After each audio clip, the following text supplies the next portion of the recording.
हमारे यहाँ अनमैरिड लड़कियों को डॉक्टर के पास, ख़ास तौर पे गायनेकोलॉजिस्ट के पास जाने का ट्रेंड बहुत कम है। चाहे जो भी मसला हो, अवॉइड किया जाता है कि गायनेकोलॉजिस्ट के पास जाया जाए और घरेलू टोटके इस्तेमाल करके मसले को ट्रीट करने की कोशिश की जाती है। लेकिन आज की वीडियो में हम आपको ये बताएंगे कि कौन सी ऐसी कंडीशंस हैं कि जो लड़कियां जिनकी अभी शादी रिसेंट प्लान हो चुकी है, विद इन 2 और 3 मंथ्स जिनकी शादी होने वाली है, प्लान में शादी है, तो कौन सी ऐसी कंडीशंस हैं कि उनको गायनेकोलॉजिस्ट के पास ज़रूर जाना चाहिए ताकि इमीडिएट शादी के बाद जो कॉम्प्लिकेशंस हैं वो मिनिमाइज हो सकें। Royal gynae and infertility hub एक ऐसा प्लेटफॉर्म जहां फीमेल हेल्थ से रिलेटेड हर टॉपिक पे बात करते हैं। अब आपको मैं लिस्ट बताती हूँ उन मसलों की या उन बीमारियों की जिसमें आपको शादी से पहले गायनेकोलॉजिस्ट के पास जाना ज़रूरी है।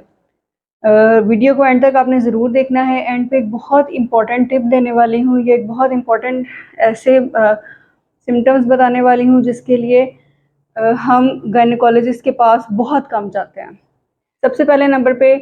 जिस कंडीशन के लिए आपको गायनेकोलॉजिस्ट के पास शादी से पहले विज़िट करने की ज़रूरत है, वो अगर आपके मेंसेस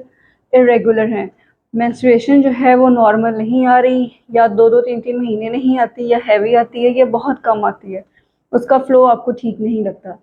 दूसरे नंबर पे है अगर आपको लिकोरिया है, पुराना लिकोरिया है। वजाइनल डिस्चार्ज वैसे महीने में नॉर्मल भी होता है, मेंसेस के फ़ौरन बाद वाले वीक में इस बात को इंडिकेट करता है कि ओवुलेशन या फिर अंडे ठीक बन रहे हैं।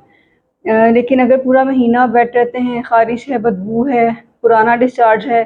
घरेलू टोटके काफ़ी इस्तेमाल किए हैं, तो प्लीज़ अगर आपकी शादी प्लान है तो डॉक्टर के पास ज़रूर जाएं ताकि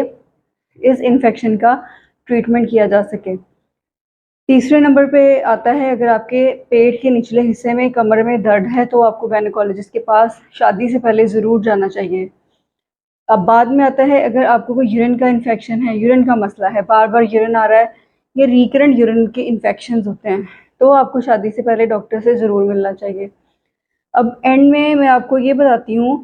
कि वो 3-4 ऐसे जो मसले जिसके लिए हम स्किन स्पेशलिस्ट के पास जाते हैं, जैसे कि चेहरे पे दाने हैं, जिस्म पे बाल हैं,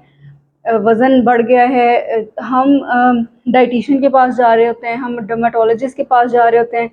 शादी होने वाली है, वेट रिडक्शन के लिए कुछ बता दें, शादी होने वाली है, स्किन के लिए कुछ बता दें, एक्नी के लिए, बालों के लिए कुछ बता दें, लेकिन हम इस चीज़ को इग्नोर कर देते हैं कि इन सब मसलों की जो वजह है उसके लिए हमें गायनेकोलॉजिस्ट को विज़िट करना है। जैसा कि अगर आपको पॉलीसिस्टिक ओवेरियन सिंड्रोम का मसला है तो आपके वज़न भी ज़्यादा होगा,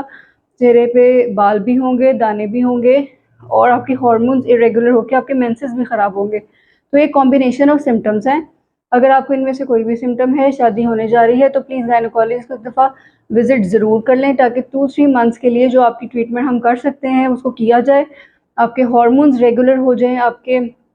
जो स्किन के मसाइल हैं, आपके वेट के मसाइल हैं, उन सबको प्रॉपर तरीके से आपको गाइड करके मिनिमाइज़ किया जा सके और आप बाद में एक हेल्दी जो है वो लाइफ गुजार सकें। Thank you.